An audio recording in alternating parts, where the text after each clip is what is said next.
¿Verdad que no te pones la misma ropa en invierno que en verano? En fotovoltaica pasa algo parecido. No da igual poner los paneles solares en la Tierra, en la Luna o en Marte. El kit de la cuestión es que las condiciones de iluminación dependen mucho de la aplicación particular.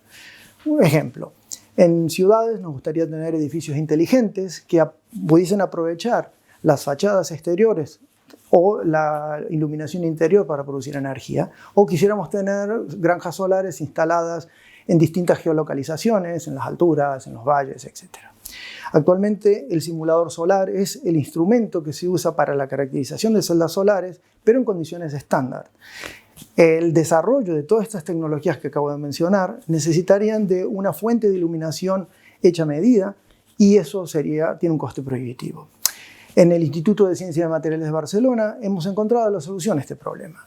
Es una fuente de iluminación patentada que produce un haz de luz con un espectro que puede ser modificado a medida, variando las intensidades y los rangos de los colores. La versatilidad de este equipo hace de él un instrumento único para la caracterización espectroscópica de materiales fotovoltaicos y esperamos que sea realmente un acelerador de todas las tecnologías mencionadas y también de otras como puede ser la agrovoltaica, la fotovoltaica submarina o la fotovoltaica espacial.